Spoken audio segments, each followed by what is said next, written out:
Welcome to another installment of Elections Insights. I am Wendell Jeffrey, your host. Glad to have you.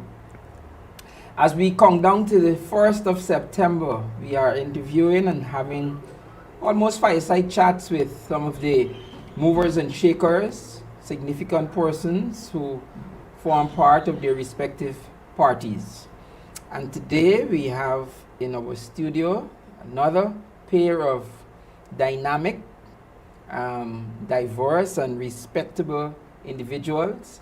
And without further ado, I'm just going to introduce them, have them introduce themselves to you. So, Nima, how are you doing, my friend? Hi, I'm blessed. Did I pronounce your name right? Yes, Nima. Nima, and my good buddy, former mayor, longtime friend, Pandit Ubraj Narine. How are you doing, sir? I am doing well, Mr. Jeffrey. You forget my name now? I'll make you nervous? Pastor Jeffrey, no, I'm not nervous. Good to have you. Good to have you. Yeah. All right. So we can have a conversation we've been having. You guys are here representing your party, having been selected by the highest persons or personnel in your party. So you're representing your party. So Nima, I'm going to start with you. I'm going to have you look in the camera, and I want you to tell the folks something you think they don't know about you. Go ahead. Good afternoon, viewers. It's a privilege to be here. I am Nima Flue-Bess, a mother of 5, a believer, an educator, a woman in sports. What the viewers may not know about me, I love to worship, and I love playing sports. That's my hobby. Okay, well, go ahead. And most importantly, I love being of service to people. Okay. I see a slogan said, putting people first. Pandit, you've been around a long time, but look in the camera and tell the folks something that you think they don't know about you. Well, I guess, Pastor Jeffrey, everybody knows me. Former mayor, I stood up for the people of the city, and I love to serve people. I want to help. I want to uplift my Guyanese brothers and sisters. And that's why, beside my religious background, I have a political cap too, which I have on at this point of time.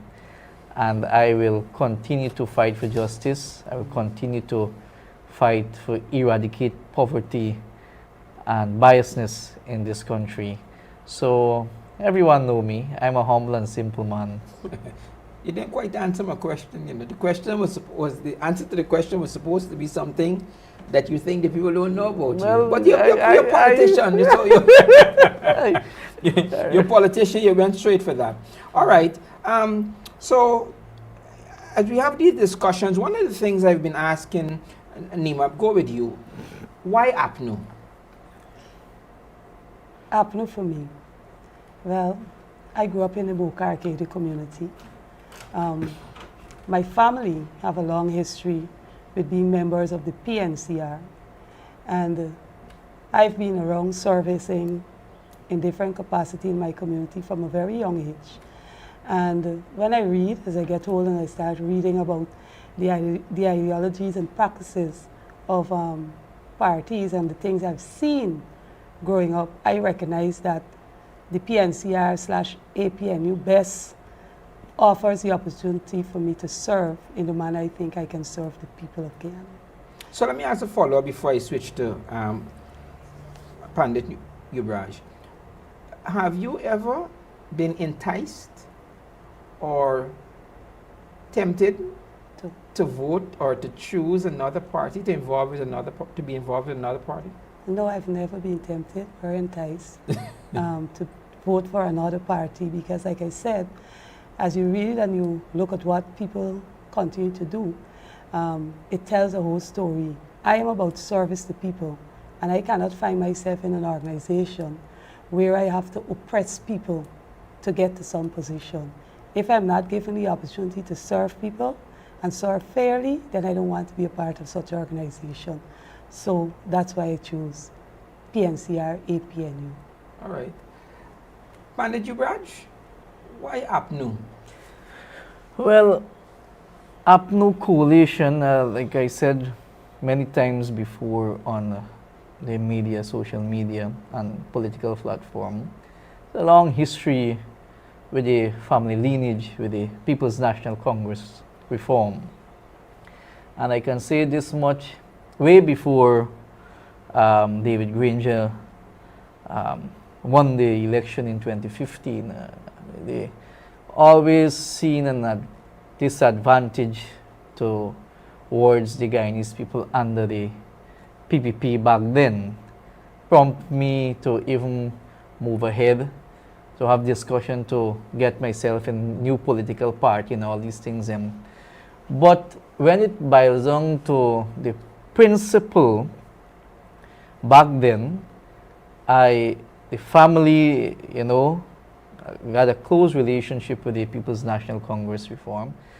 But beside all of that, when you look at the constitution of the People's National Congress reform, it tells you that the party has something called democracy. Nima can be leader one day. I can be leader one day. You can elevate in the party. Nobody is there to suppress you or to keep you down. The policy that outlined in the 1970 development plan under Forbes-Burnham for this country, the kind of work that Forbes-Burnham have done within this country must be recognized. And when we look at those kind of leadership and the constitution of the People's National Congress reform, it gives a young man like me motivation so that I'm in this party and I can be serving the people without someone dictating or direct or suppress my leadership within such an institution, I will say, political institution. So the People's National Congress reform is a dynamic, multi-ethnic, and it's a party that will give you the opportunity to serve your constituents or Guyana at large. Let me drill down a little bit. You seem to be comparing and contrasting the structure of the PNC or the APNU with the structure of the PPP by way of the possibility for someone to rise to the top. It caused you to think that there is a disparity in that process. Well, it clear to show that the PPP, and this is my personal view according to history of the PPP, is known to be a communist party. It's founded on that, communism. And when you look at the breakaway between Forbes-Burnham, who was a first chairman of the PPP, it was about the people, right? And if you know history, Dr. Chetty used to bring the communist newspaper from Cuba and sell here, used to write the servant union, and all these things used to happen back in the past. But let us go back there. And at the Congress, when you look at the Congress as well in the PPP, you find that people in the Congress who tends to be suppressed by a leader, who general secretary they will continue to be suppressed if you don't sing to their tune, to that individual tune.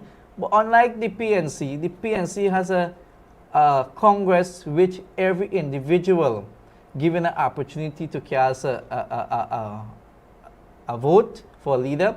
You can challenge the leadership, you can challenge any position in the PNC fairly. And that is an internal issue with the PNC. But when after that we unite back, we come together to fight for the common cause for the people in this country. So I will always hold that close.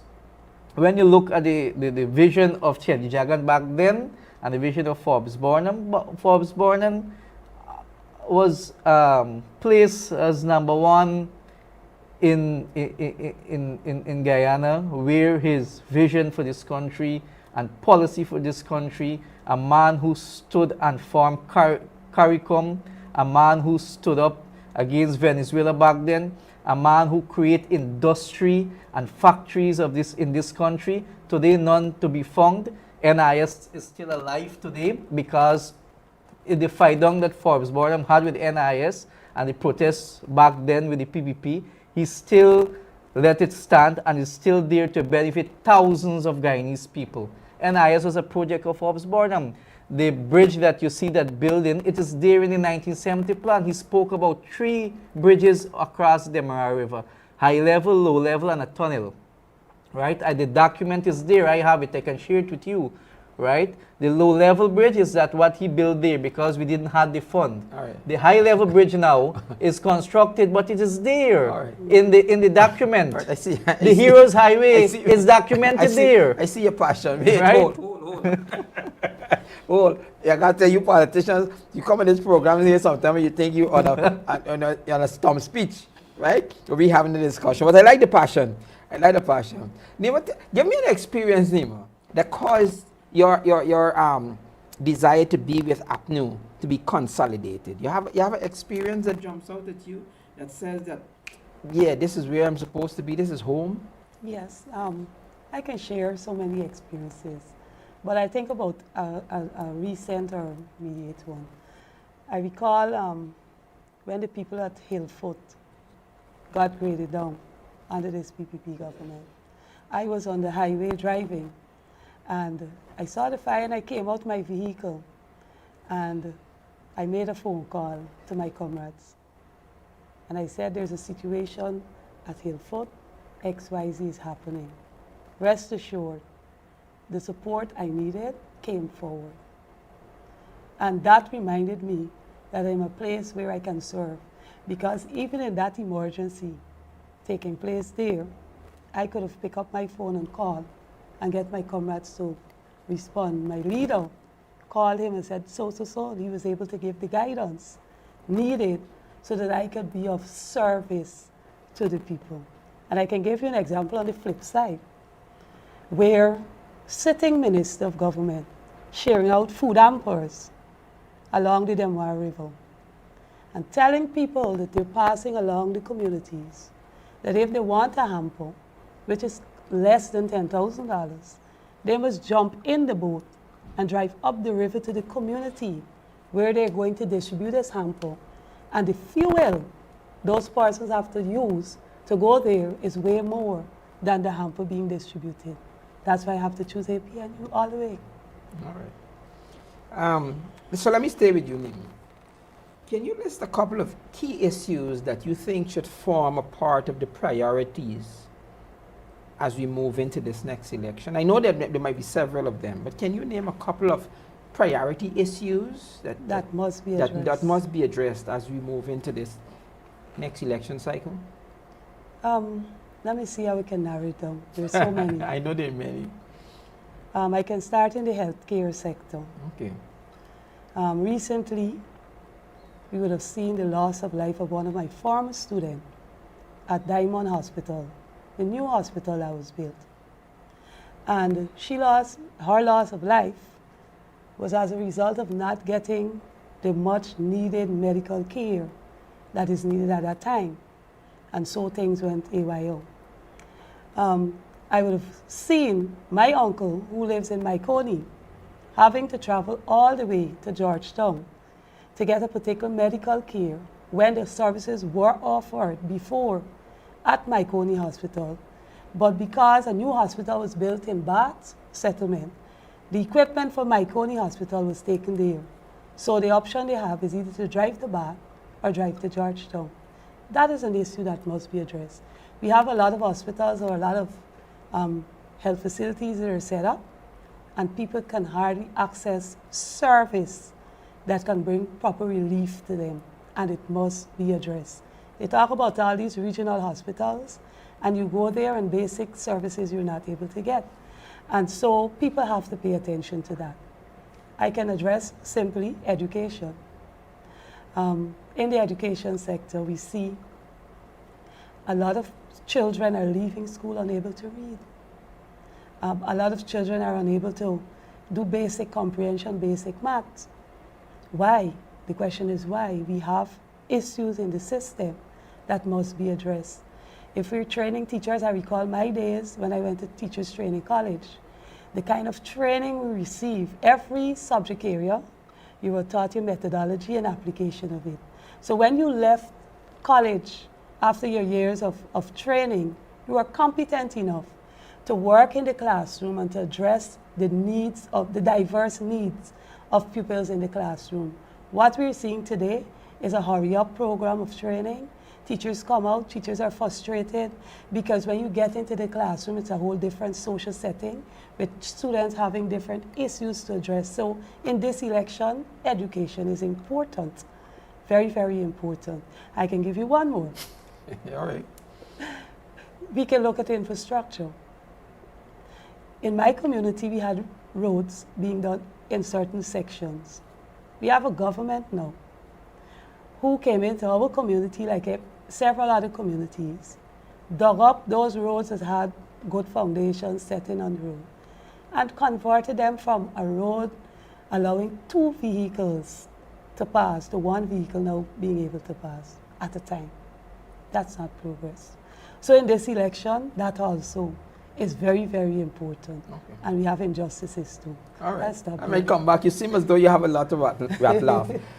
Pandit, the same question to you. What do you think should be some priority issues as we move into this election? Let me start with the Adrian Young. Yeah. To date, I haven't seen the government put forward a policy to deal with these hotels or beyond hotels to monitor kids when they go to swim or an event. No policy. That case, those people lost their child, and that matter, I guess, must be finished. Nobody hear back anything about it. No, the Ministry of Social Protection, which is fall under Dr. Vindhya Prasad, I haven't seen for 5 years the work of that ministry. There's much work need to be done. We still have homeless on the streets. We still have our girls out there, a teenager suffering from different mental illness and poverty. And let us not look at Georgetown. Let us go to the interior and see the condition of those people, how they live there. I went to Maruka a couple days ago. The hospital in Maruka, the current cut off at 10 and come on at 4. Oh. Then it cut off from 10 midnight and come on next morning at 4. So it's a routine.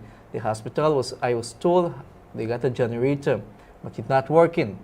I met with some young, vibrant youths, finished school 2 years ago, but there's no job. And these young youths, they're indigenous, right? Those things hurt me. We have the resources. It is Georgetown or Region 4 or Region 3 and Region 5 and 6 and 2 is not Guyana alone. We have to look at the outer skirt of those regions. That is one. Second thing I want to touch on, when we look at the Legal Affairs Ministry, the Attorney General Chamber, there are many other bills should be introduced in this country. Why not separate Legal Affairs and Attorney General? I did an entire article on that. We have a garbage issue in this country, not the city alone, the country. We need a bill, a law to deal with garbage in this country, solid waste management. We have dump site. Dump site is dangerous. Why we don't move to modernize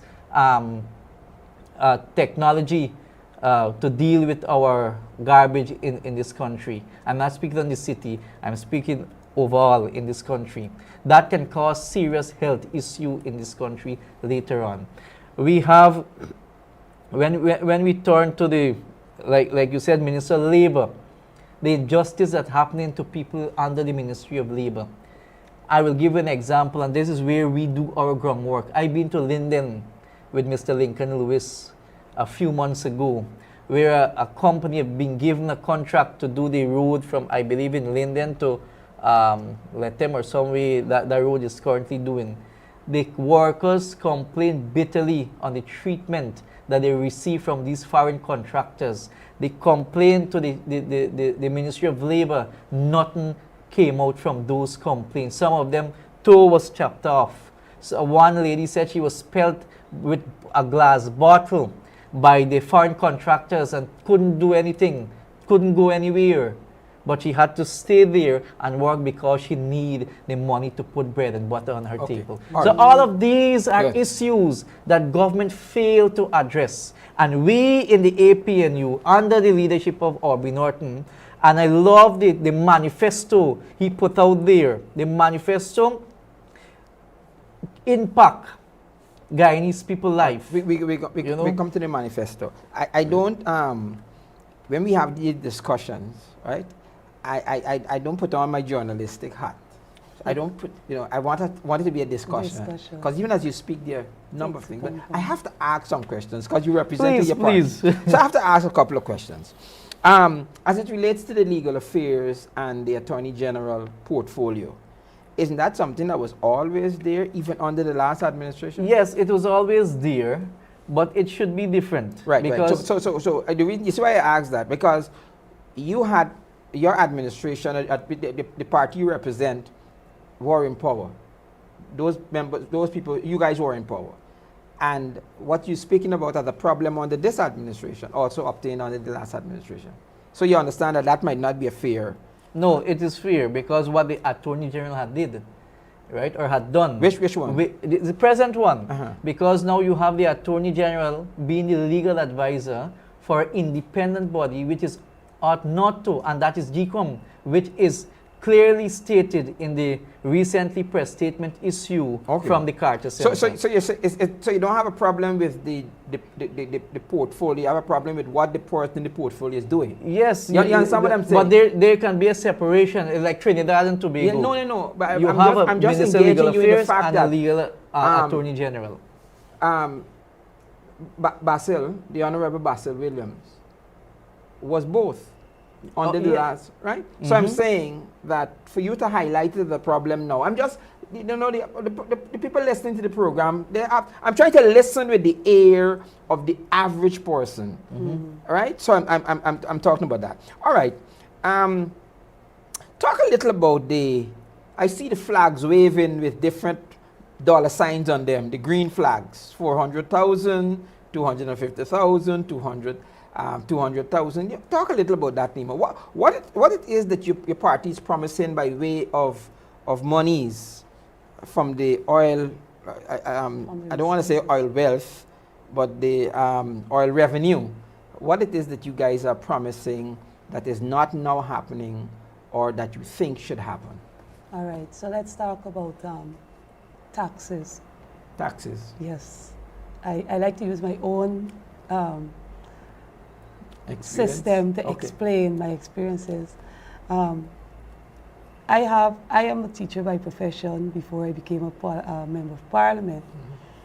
And I recall when there was adjustment made under the David G. administration, I took home more money from my salary because something used to be happening where you get this money and apparently you are paying taxes although on the monies you already paid to NIS.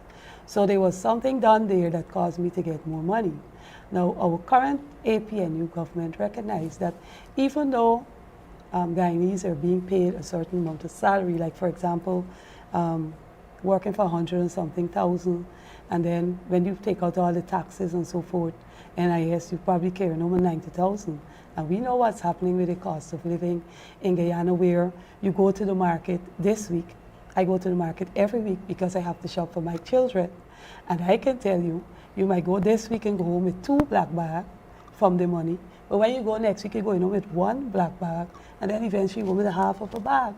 Now, under the APNU government, we're proposing that we will have any person working for less than 400,000 will not be paying the income tax that they should, the income tax. But anything above 400,000, you will be paying the income tax threshold there. So it gives hope to the cleaner who might be working for $56,000 a month and somebody working for 100,000 and so forth. Also, we're offering 35% increase for our public servants, as you know. It was done under our previous administration. We see what happened under this government. The meager increase of this 6 and 8% that they would have given to public servants. And based on our calculations, we know that Guyanese people can have, our public servants can have a 35% increase.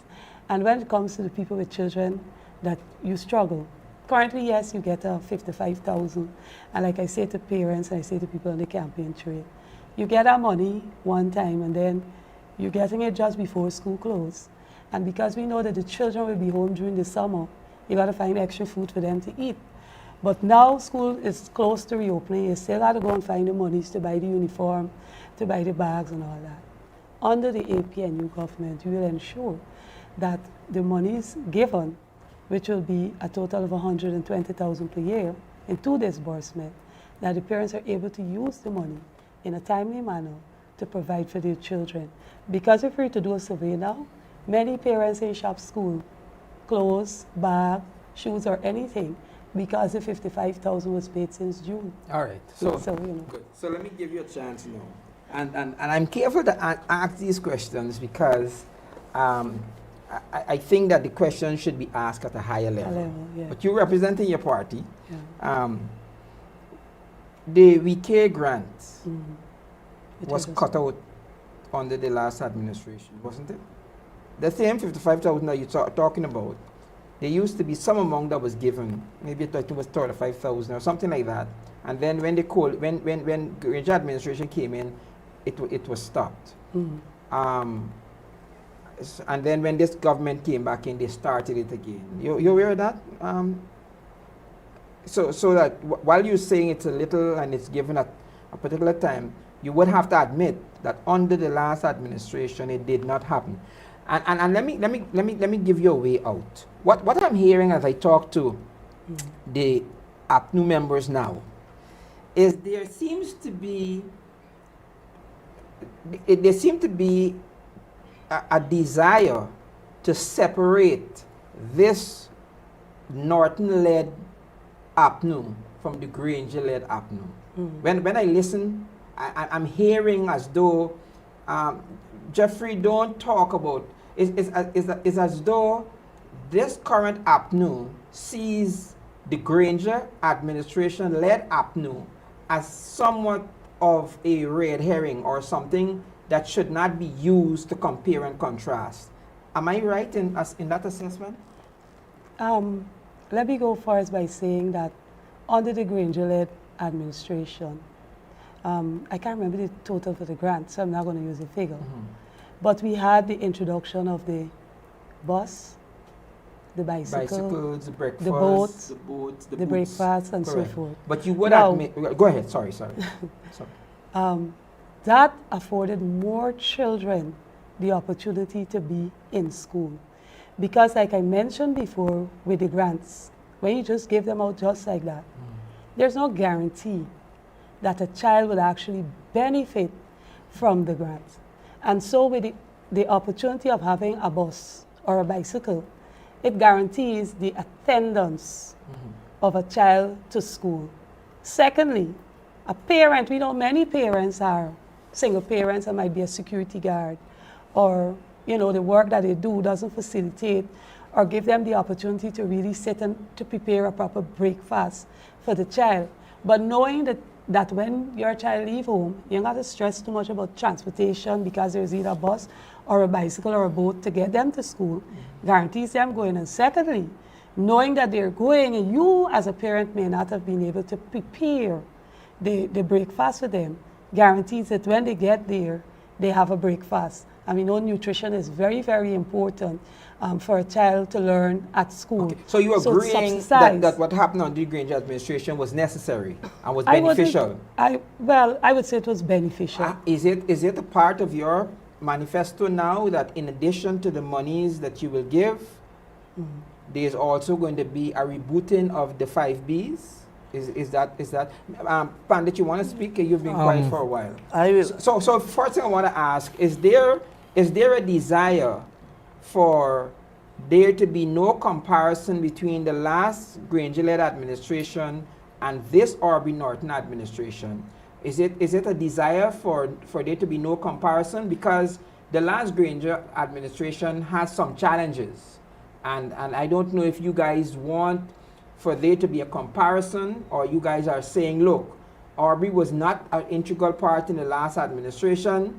He was sidelined by Granger, and therefore he needs to be seen as pure as the wind-driven snow, and given an opportunity, to chart his own course. Is that what we should understand, the public should understand? No. Every leader got their own style of leadership. We must set that as a base. Okay. And when we look at the Granger administration, I wouldn't say Granger administration done bad for this country. Granger administration worked without oil resources in this country. We didn't have the oil funding like what we have now. Okay. And what Nima explained, I totally agree with her. She break it down. Because back then, if you check the 10,000, I think it was offer back then. 10 or 20, something like that. And you check how Nima break it down. But when you look at Granger administration, it was only about 3 years because you had no confidence in 2018, right? Now, when you look at Aubrey Norton, where he outlined, because you have resources, you have the oil resources, which he outlined, the same cash grant, and beyond that, he extended to transportation, 2 hot meals per a day, I think, and he went on, right? The boat, same thing. I believe it was told that there will be public transportation, same thing like the bus that we had before will be reintroduced, and so forth. So it will be more effective. In addition to the cash grant. Cash grant. You will continue the BKA grant. Yes. Okay. So that would not be taken away. What took place back then, and we have to give credit where credit is due. We Guyanese people love to sometimes jump to conclusion. Oh, Granger took away the grant. But when you compare it, the kind of resources that we have at this point of time, it was not back then. Okay. We can able to deliver in a more positive way, to increase certain infrastructure, to increase our healthcare system, to increase. There are many things that we can do for this country, not only as a few regions, but we can do from region 1 to 10. When you talk, Nima, you spoke of the 400,000 threshold for taxation. I spoke with a group of persons here who represented the PPP, and what they were saying is that when you run the numbers to increase the tax threshold to 400,000 would be almost a third of your budget compared to the budget that the government has for this year. That increase alone would be a third of the budget. And so who is running the economic side of, who is advising the APNU on economics? Who is your, like how in the PP you have a person in the form of Mr. Dr. Ashni Singh. Who is the APNU's economic advisor? For that, when you come to APNU advisor, there is never one person. It's a team. Now, who heads the team?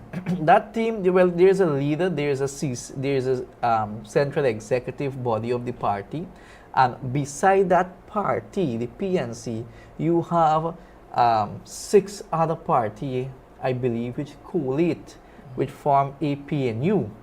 And those people got their people too. I wouldn't know them, right? And they will able to structure and debate and all these things on the manifesto and to give their input. Some people will disagree, some people agree. But when you come to the 400,000, and you tell me, and the public is there looking at us. Now, 400,000, if you work close to 400,000, you wouldn't be paying tax. That is PAYE, payee, right?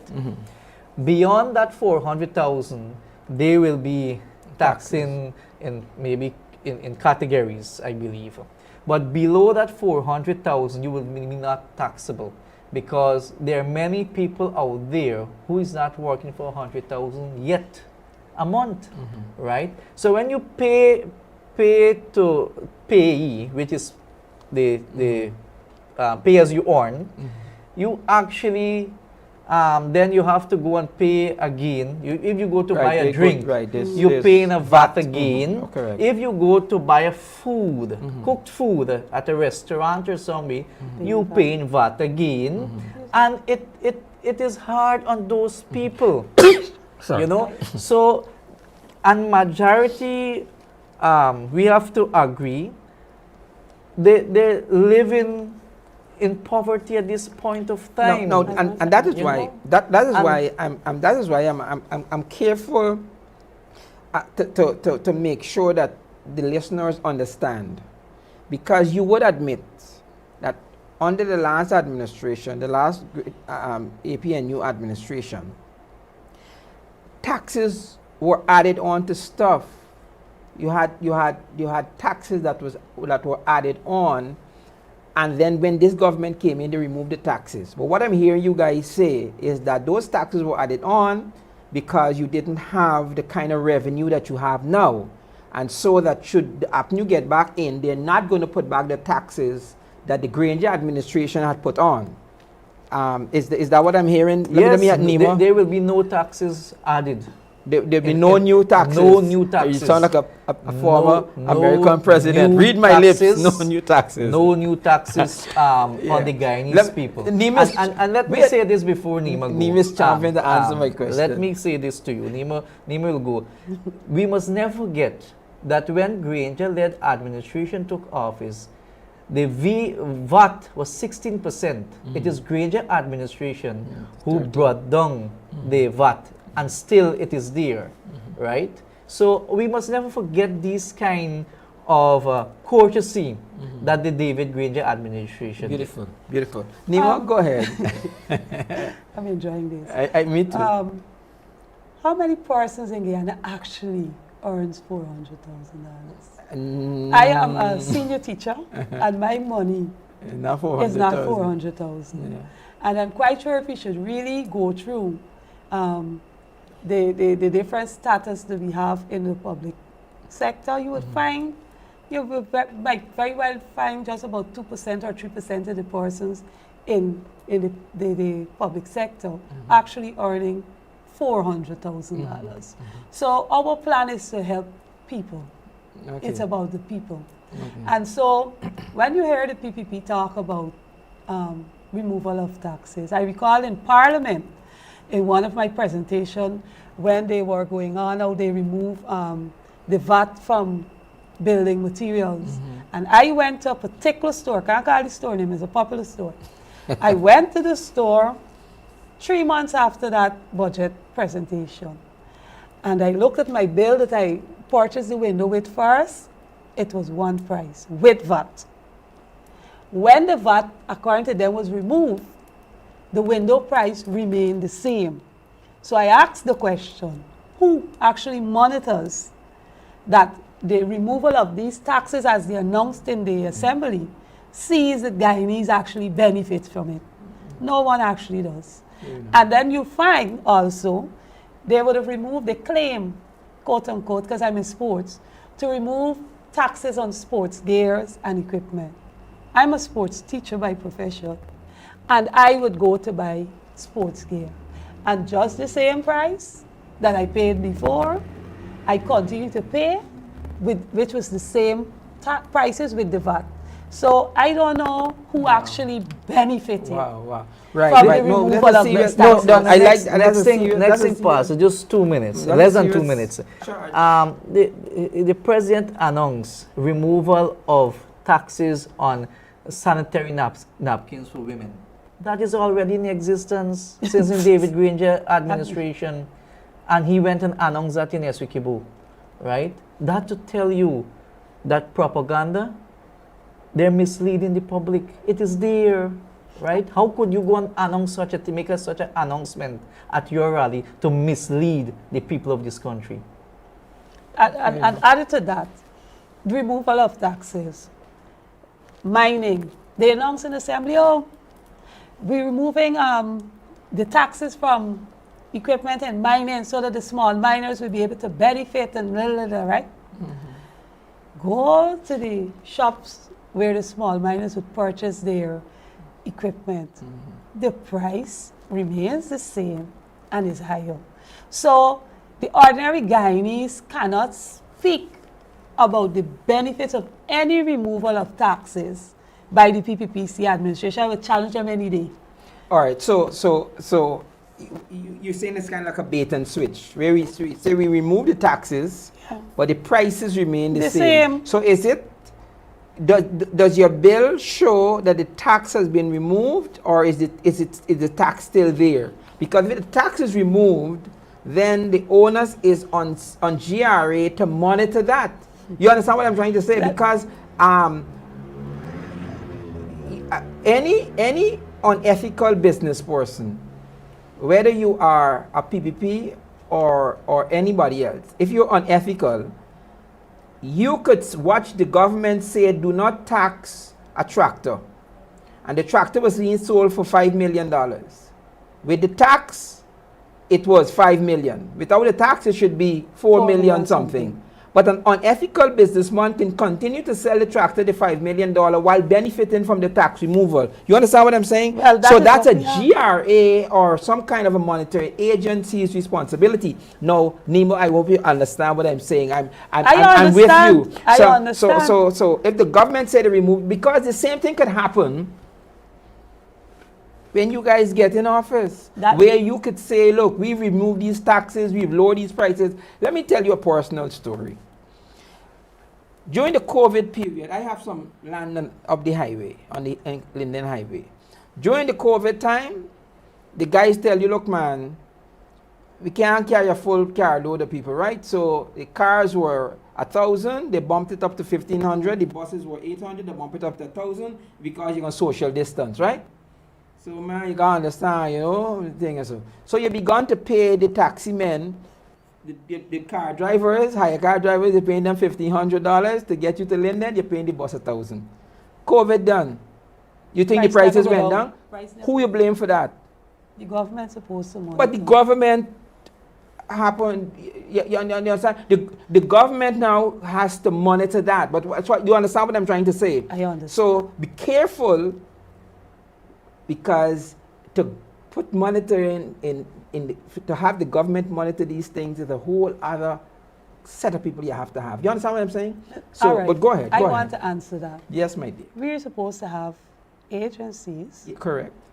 And the human resources needed to do monitoring. Correct. They exist. Correct. But why is it that they have not been effective?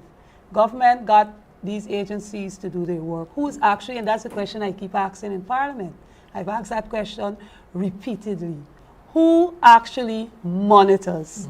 So if you get in a bus, I always remember, I think I was in school or a young teacher, when one of the magistrates, they catch a minibus. I think it was a South bus. And they tell she smile up or make yourself into a lead pencil or something. Many of people remember. I always remember that story.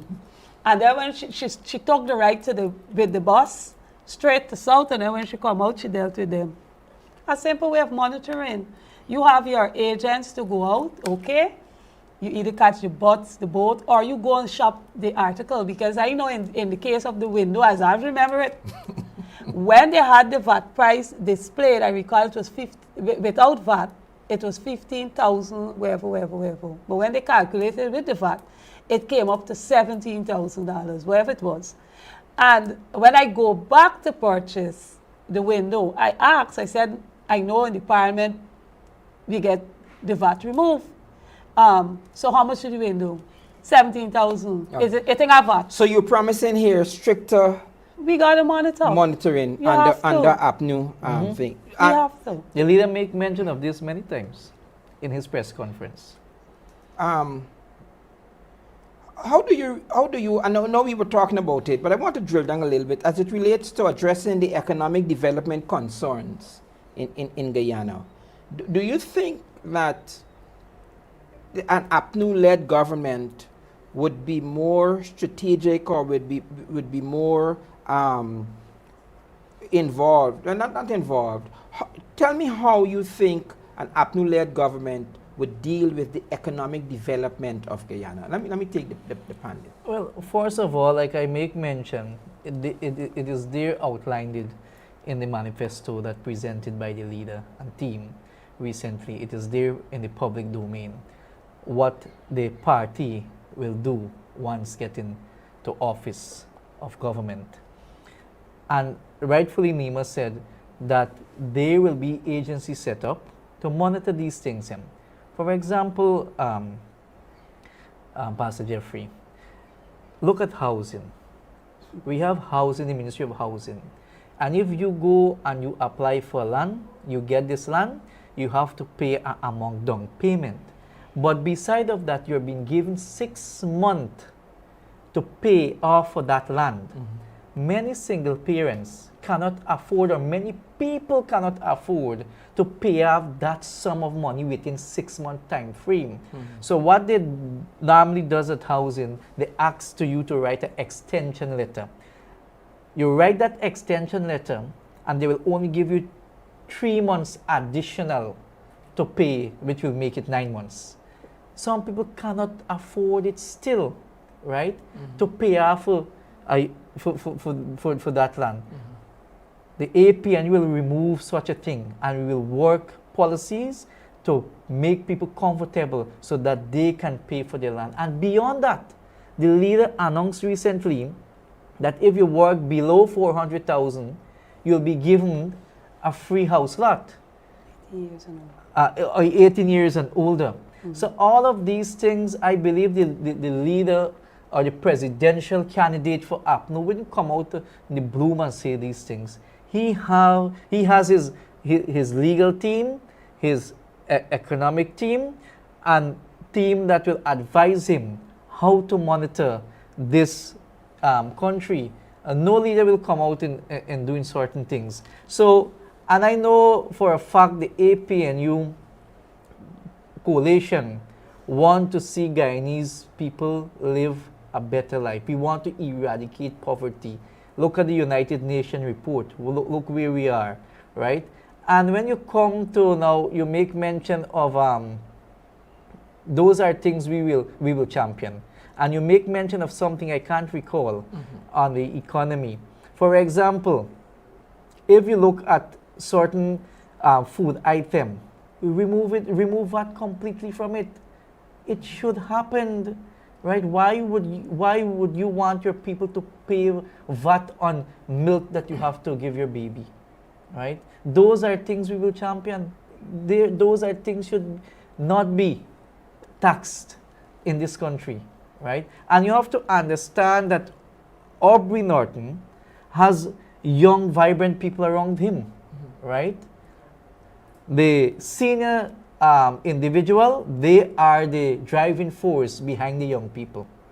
We have to give them credit as well, right? But they choose to step aside and said, look, young Nima Flue-Bess, you go forward, right? We will be behind you. When you make a turn and you have to come in line, we'll pull you in line. But look at this government. Look at the allegations that the CEO for housing was placed upon him. He resigned and you never heard back anything of this story. The house that bought in the United States of America. Look at some government officials that award their family and friends contracts, right?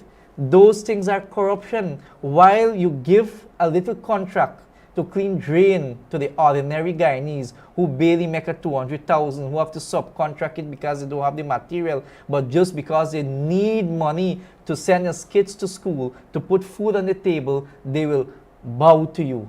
That will no longer happen under the APNU Norton administration. All right. You want to say something, Nima?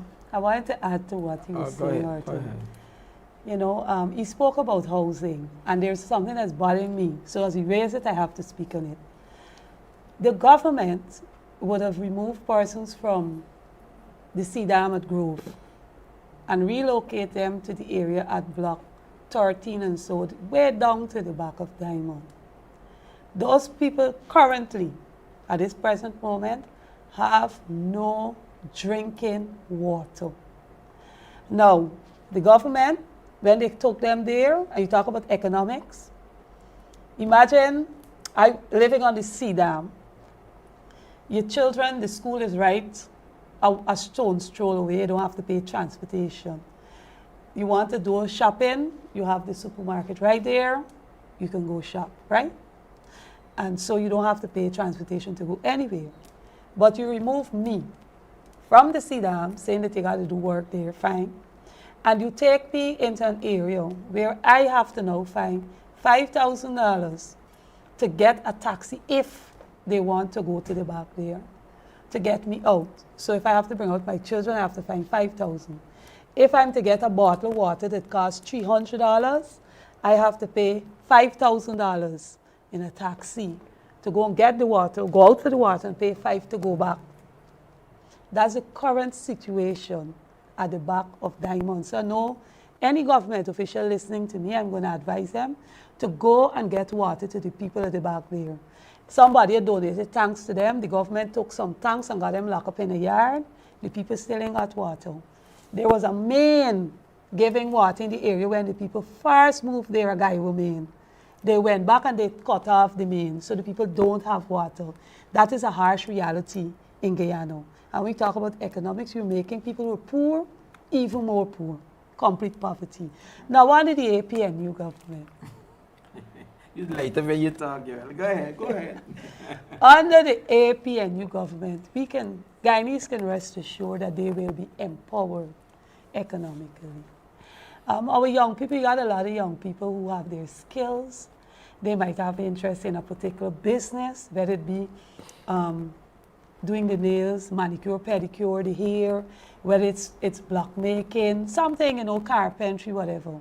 Under the APNU government, we promise our youths they will be trained to manage their businesses, and they will be getting the finances needed to start the business. So you're not just going to say, okay, you're making blocks, collect a ransom and some cement and some sand and make the blocks, but you haven't empowered the person to understand that this is how a business operates, so you won't spend all the money. Right. So let me say something before I ask my final question. I hear these promises that are being made, and these interviews or these chats are being recorded, because I'm going to go and play them back, because I hear these promises before, and a lot of them, I hear promises that were made to young people by the APNU AFC. I'm hearing them again. So I'm saying, I'm hoping that should you guys make it, that you find a way to deliver on the promises that you're making. Okay? Brother Ubraj, you were there. Yes. All right? Yes. You hear me? So let me ask a kind of a trick question, but you guys can hit the ball anyhow you want. The Win Party, no older than 4 months, is gaining traction. Whose supporters do you think the Win Party is benefiting from right now? Because they're benefiting from somebody. So who you think is losing the supporters to the Win Party, and why? I can't say who supporter the Win Party is benefiting from at this time. I'm just observing what is happening.